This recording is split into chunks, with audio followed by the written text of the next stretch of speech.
بسم اللہ الرحمن الرحیم یا ایہا الذین آمنوا کتب علیکم الصیام کما کتب علی الذین من قبلکم لعلکم تتقون۔ قال النبی صلی اللہ علیہ وسلم لکل شیء زکاۃ و زکاۃ الجسد الصوم، او کما قال صلی اللہ علیہ وسلم صدق اللہ العظیم و صدق رسولہ النبی الکریم۔ ان اللہ و ملائکتہ یصلون علی النبی یا ایہا الذین آمنوا صلوا علیہ وسلموا تسلیما۔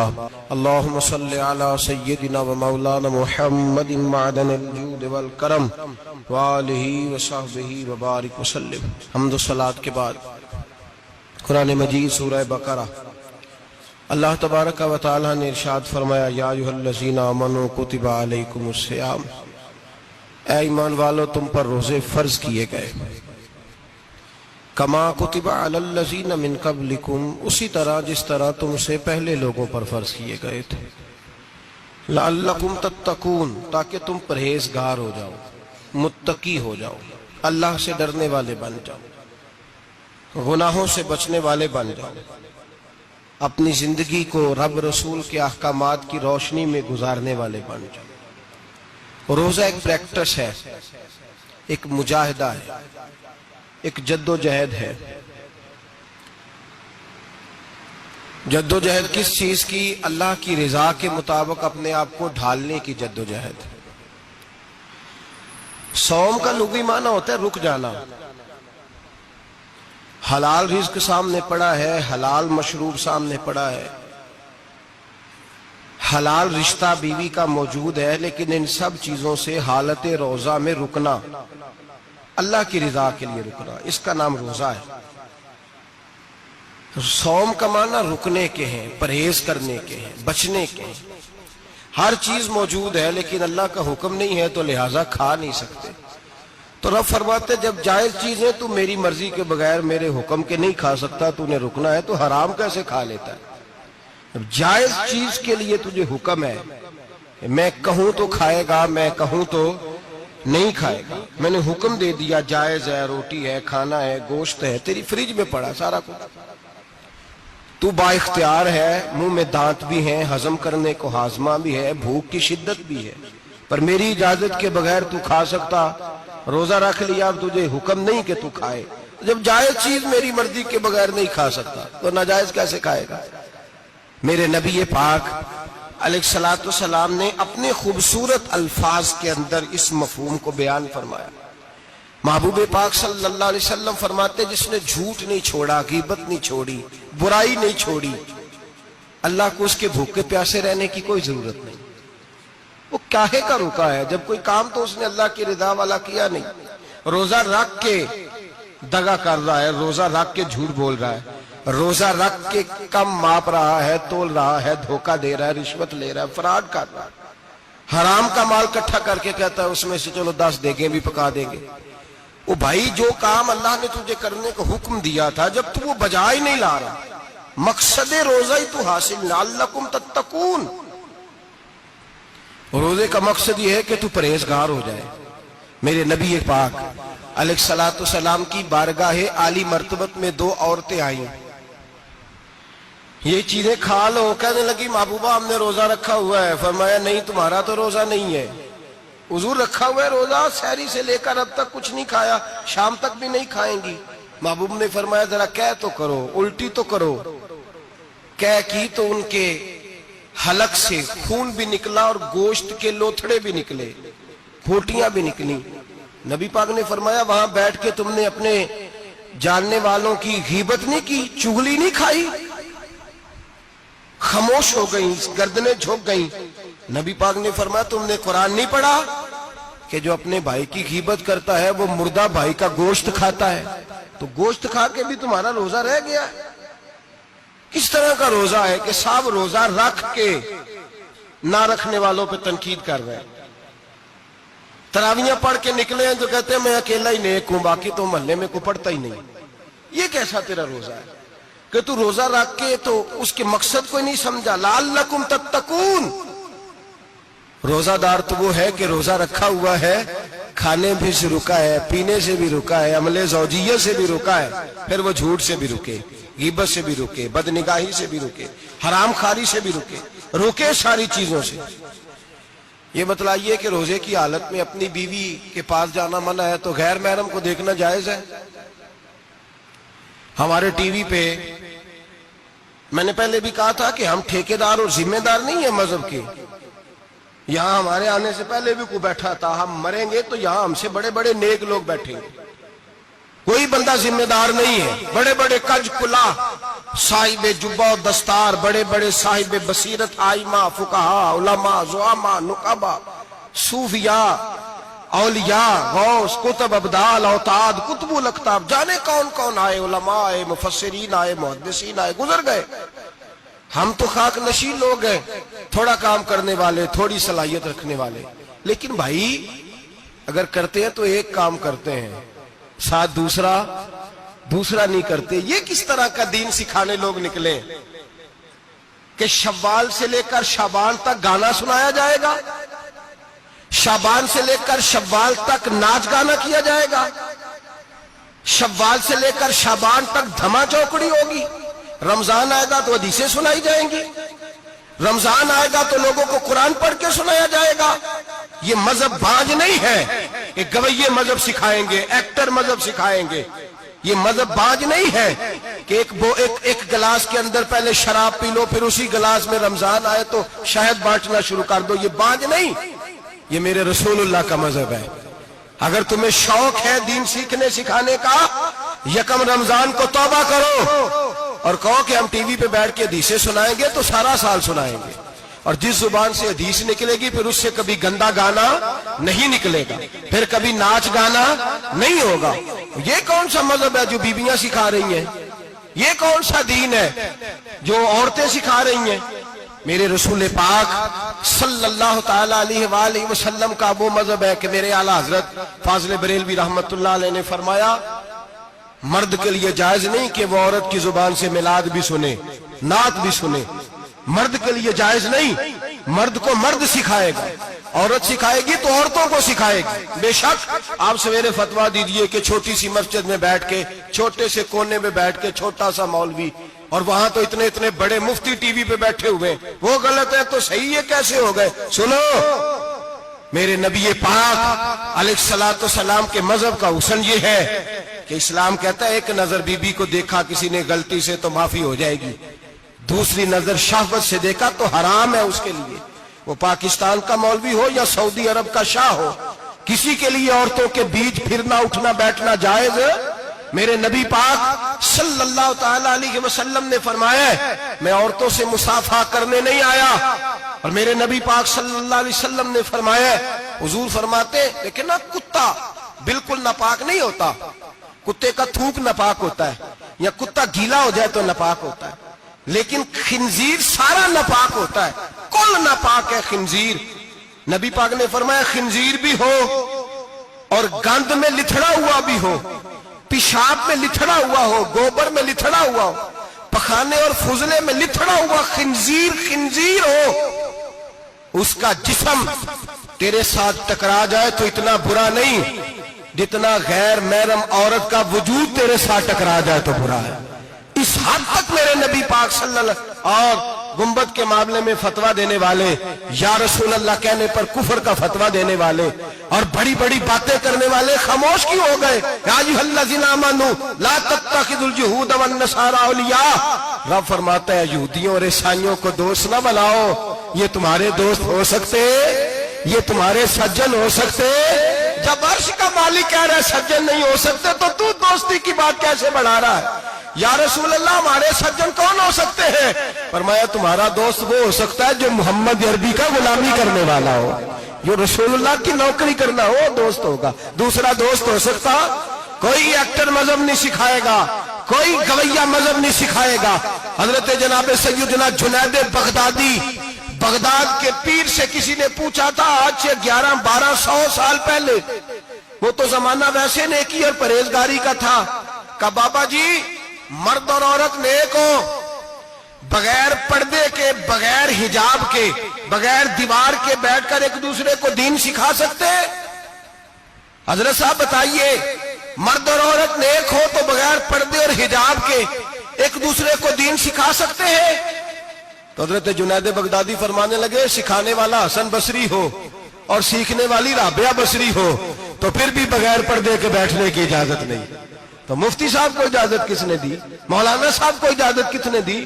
بڑا وہ نہیں ہوتا جو ٹی وی پہ زیادہ آتا ہے، بڑا وہ ہوتا ہے جو رسول اللہ کے دین پہ عمل زیادہ کرتا ہے۔ حضرت عبداللہ ابن مسعود رضی اللہ تعالیٰ عنہ فرماتے زیادہ باتیں کرنے والا عالم نہیں ہوتا۔ حضور پھر عالم کون ہوتا ہے؟ فرمایا پڑھو قرآن، انما یخشی اللہ من عبادہ العلماء۔ فرمایا بڑا عالم وہ ہوتا ہے جو اللہ سے زیادہ ڈرتا ہے، اس لیے کہ رب فرماتا ہے میرے بندوں میں سے جو عالم وہ ہیں جو اللہ سے زیادہ ڈرتے ہیں، خوف رکھتے ہیں۔ تو میرے بھائی رمضان المبارک میں بچنا ہے، پرہیز کا وقت ہے، تو کوئی شخص بھی کوئی شو نہ دیکھے، میری منت ہے آپ حضرات، کوئی شو نہ دیکھے۔ عورت کا تو پردہ ہے، تو ہمیں تو تماشے پہ لگا دیا گیا، عجیب قسم کے ایکٹر آ گئے اور وہ مذہب سکھا رہے ہیں۔ میری اپیل ہے آپ سے کہ سحری افطاری کے وقت ٹیلی ویژن بند رکھیں۔ کیا چیز کھول کے رکھیں؟ یا قرآن کھول کے رکھیں یا رسول اللہ کا فرمان کھول کے رکھیں، اللہ رسول کی طرف توجہ رکھیں، وہ سیکھنے سکھانے کا وقت ہے۔ چھوڑے گویوں سے دین سیکھا جائے گا، ہمیں کوئی شکوہ نہیں، یہ پکی توبہ کریں، سویرے آئیں آ کے دین سکھائیں۔ اور میں ان سے بھی اپیل کروں گا کہ آؤ دین سکھاؤ۔ حضرت فضیل بن عیاض فرماتے ہیں میں ڈاکو تھا، کبھی کبھی چھپ چھپا کے جمعہ پڑھا کرتا تھا، پھر میں نے توبہ کی تو سچی توبہ کی، پھر میں نے توبہ کی تو رب کو راضی کرنے والی توبہ کی، پھر میں نے توبہ کی تو چھوڑی ہر شے، غریبوں کا لوٹا ہوا مال واپس کیا، جس کے پیسے نہ دے سکا اس کے گھر میں جا کے اس کی بھینسوں کو چارہ ڈالا، اس کے اونٹوں کی خدمت کی، میں نے قرضے چکائے۔ فرمایا میں سچی توبہ کر کے مسجد آیا، جس خطیب کے پیچھے میں جمعہ پڑھا کرتا تھا وہ میرے ہاتھ پہ بیعت کر کے مرید ہو گیا۔ اللہ تبارک و تعالیٰ نے اپنے بندوں کے دل میری طرف پھیر دیے، پھر تمہیں اس میں انعام دینے کی ضرورت نہیں پڑے گی، پھر تم کٹیا نشین بن کے بھی دین پھیلاؤ گے تو اللہ اس میں تاثیر پیدا فرما دے گا۔ تو روزے کا معنی رکنا ہے، روزے کا معنی بولیے، روزے کا معنی رکنا، کس سے؟ جھوٹ سے، غیبت سے، بدی سے، بدنگاہی، کھانے پینے۔ روزہ کس پہ فرض ہے؟ امیروں پہ کہ غریبوں پہ؟ جی کہنے نے میں تو کام ہی میرا تو کام ہی محنت مزدوری والا، میں کیسے روزہ رکھوں؟ میں تو دیہڑی لگاتا ہوں تو روزہ کیسے رکھوں؟ میں نے نہیں کسی حدیث میں پڑھا کہ روزہ وہ رکھے جو دفتر میں بیٹھتا ہے۔ صحابہ کے زمانے میں تو دفتر ہوتے ہی نہیں تھے، کسی جگہ نہیں لکھا ہوا روزہ وہ رکھے گا جو اے سی میں بیٹھتا ہے، تب تو اے سی تھے ہی نہیں۔ حضرت ابوبکر صدیق رضی اللہ تعالیٰ عنہ سے لے کر جناب بلال تک سارے اپنے ہاتھ سے کام کرتے، سارے اپنے ہاتھ سے کام کرتے، سارے۔ حضرت عمر فاروق رضی اللہ تعالیٰ عنہ خلیفہ وقت ہونے کے باوجود مال غنیمت کے اونٹ چرنے جاتے تھے تو چراگاہ میں چھوڑنے میں جاتے تھے، لینے بھی آتے تھے واپس۔ سارے لوگ اپنے ہاتھوں سے مشقت والے کام کرتے، حضرت بلال مزدوری کرتے، سلمان فارسی مزدوری کرتے، مقداد مزدوری کرتے، صحابہ مزدوریاں کرتے، روزے رکھتے۔ اور رمضان کے جانے کا وقت ہوتا تو در رسول پہ کھڑے ہو کے عرض کرتے محبوبہ دل نہیں بھرا، دل کرتا ہے کبھی رب سارا سال ہی روزے عطا کرے، سارا سال رمضان دے تو ہم سارا سال روزے رکھنے کو تیار ہیں۔ جذبہ تھا، طاقت تھی، ہمت تھی۔ آج نوجوان لڑکا ہے کہتا ہے مجھ سے بھوک برداشت نہیں ہوتی۔ میرے بھائی رب بیماری لا دینا، اللہ سے دعا مانگے اللہ شفائے عطا فرمائے، اور دعا کریں اللہ آزمائش سے محفوظ فرمائے۔ آپ یقین کریں میں نے لوگوں کو دیکھا ہے حلق سے قطرہ نہیں اترتا، خوراک کی نالی لگی ہوئی ہے، اعلیٰ غذائیں پکی ہوئی پڑی ہیں، عرش کا مالک کہتا ہے میں تیرے حلق سے گزرنے نہیں دوں گا، قانون بن گیا۔ میں نے دیکھا ہے ڈرپ پہ لوگ زندہ ہیں، بوتل لگی ہوئی ہے گلوکوز کی، گزارا چل رہا، اعلیٰ غذائیں پڑی ہیں، لاکھوں روپیہ تجوری میں پڑا ہے۔ مالک کہتا ہے تو نہیں کھا سکتا، تو وہ کھانے نہیں دیتا، نہیں کھانے دیتا۔ ایک شخص یورپ کے علاقے کا، میں کسی کالم نویس کا پڑھ رہا تھا، وہ کہتا ہے میری کھربوں میں جائیداد ہے لیکن میرے معدے میں ایسی تکلیف ہے کہ میں آٹے کو چھان کر جو اوپر سے بورا نکلتا ہے صرف وہ کھا سکتا ہوں، اس کے علاوہ میں کائنات کی کوئی نعمت کھا نہیں سکتا۔ اور میرے بھائی وہ جب چاہے تو بڑے بڑے کھانے کھانے سے تجھے روک دے، تیرے دانت چبانے کے قابل نہ رہے، زبان نگلنے کے قابل نہ رہے، معدہ تیرا ہضم کرنے کے قابل نہ رہے، وہ جب چاہے تو جو مرضی کر لے۔ وہ کہتا چل تو میری مرضی پہ چلنا، 1 مہینہ میرے کہنے پہ نہ کھا، 1 مہینہ میرے کہنے پہ نہ کھا تو یا اللہ تو کیا کرے گا؟ فرمایا صوم تصحو، میرے نبی پاک نے فرمایا تم روزے رکھو، اللہ تمہیں صحت عطا فرما دے گا، اللہ تندرستیاں دے دے گا، شفائیں دے دے گا۔ تم روزے رکھو، اللہ تمہیں، سبحان اللہ، اللہ تمہیں، اللہ طاقت دیتا ہے، ہمت دیتا ہے، اللہ ہمت دیتا ہے۔ میں نے دیکھا ہے، میں نے بزرگوں کو دیکھا ہے، ضعیف لوگوں کو دیکھا ہے، کمزور لوگوں کو دیکھا ہے، میں نے دیکھا ہے روزے رکھتے ہوئے، مزدوروں کو دیکھا ہے روزے رکھتے ہوئے۔ میں اپنے ابا جی کو کہتا ابا جی اتنی سخت گرمی اور مزدوری آپ کرتے اور مزدوری کے عالم میں روزہ رکھتے تو کہتے پتر روزہ کی آندا ہے، روزہ کدوں کو جاندا ہے، روزہ اپنی جگہ تے بے مزدوری اپنی جگہ ہوتے۔ اور کئی دفعہ مینوں فرمان لگیا، مینوں یار سمجھ کوئی نہیں لگدی، پتہ نہیں روزیاں چ اللہ طاقت کتھوں دے چھڑدا ہے اتنی زیادہ، کام بھی زیادہ کریدا ہے تے روزہ بھی بھائی صوم تصحو، میرے مصطفیٰ نے فرمایا تو روزہ رکھ، اللہ تجھے صحت عطا فرما دے گا۔ رب تعالیٰ تجھے، یہاں ہوٹل کھلے ہوئے ہیں، یہاں عجیب حالات ہیں، ہوٹل کھلے ہوئے ہیں، لوگ بہانے ڈھونڈتے پھرتے ہیں، کہتے ہیں کٹ لگ گیا تھا ذرا، تھوڑا سا خون نکل آیا، سنی پلاس لگائی ہے تو روزہ نہیں رکھا، یہ ذرا مجھے تھوڑی دقت ہو گیا تو میں نے روزہ نہیں رکھا، کھانسی لگ گئی ہے تو روزہ نہیں رکھا۔ او خدا کے بندے، روزہ تو نعمت ہے۔ اور سبحان اللہ، میرے نبی پاک نے فرمایا لکل شیء زکات و زکات الجسد الصوم، فرمایا ہر شے کی زکات ہوتی ہے، وجود کی زکات روزہ ہے، روزے رکھو جسم کی زکات نکل جائے گی۔